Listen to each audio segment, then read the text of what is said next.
Medical practitioners says lack of proper remuneration, good working environment, and modern working equipment are some of the challenges facing the health sector. They call on government and all those in authority to ensure the worrisome situation is curbed as the best brains keep leaving in droves for greener pasture overseas. Galaxy TV, Booz and Yakusak sent in this report.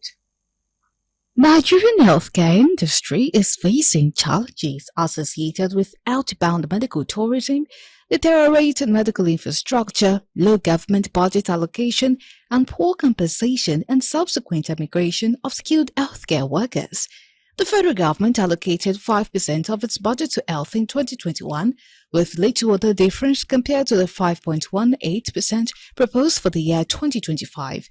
Healthcare infrastructure in Nigeria is still underdeveloped and lacks modern medical facilities. The country's healthcare indicators are some of the worst in Africa. Dr. Shahin Madaki, the immediate past chairman, Nigeria Medical Association Kaduna State, says there is need to address shortage of manpower. Statistics has also shown that Nigeria has only about 35,000 doctors despite needing 237,000 according to WHO figures. If you see the global targets, we are far behind. In Nigeria currently, there is still a very high out-of-pocket spendings. And when you talk about universal health coverage, you're talking about accessibility, you're talking about affordability, and then of course, you're talking about low out-of-pocket expenditures.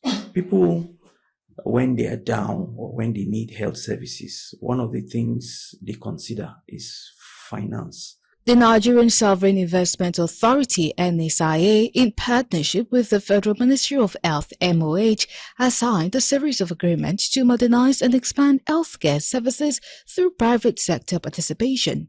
The Chairman, National Association of Nigerian Nurses and Midwives Kaduna State, Nurse Ishaku Yakubu, appealed to government to deliver the capacity of specialist hospitals and diagnostic centers to provide advanced medical care services. Go to hospital, you see simple facilities that you are supposed to use to take care of patients. They are not there.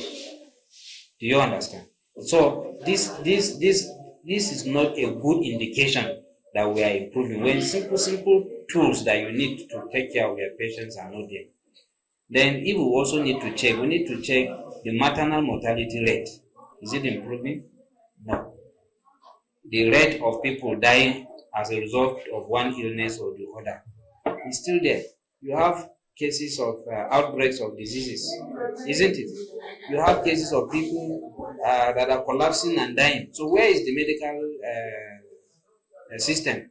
These medical practitioners call on government to start new targets to increase access to health facilities, with a specific aim to increase the number of primary and secondary healthcare centers as part of its goal to ensure access to healthcare for 100 million Nigerians.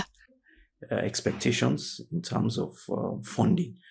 So we need to actually not just pay lip service to funding, but we need to, the political will ought to be there for us to actually prioritize our health sector and ensure that the funding, the needed funds are made available for the health sector. Another thing is accessibility, access, and then the quality of healthcare. We're, in my own rating, I think we're still not there yet. As I said, the challenges are still enormous, especially in the rural settings. The rural settings, access to, basic healthcare is still a challenge. Many are unable to present to hospitals and actually get the quality of services. Raising infrastructure, building hospitals, upgrading the existing ones, renovation, and buying equipment that will be used to take care of the patients. Then training and retraining of the health workers that are already employed on ground, because some of them carry obsolete knowledge. So they will need to be trained and retrained to meet up with global standards. Then thirdly is employment of health workers.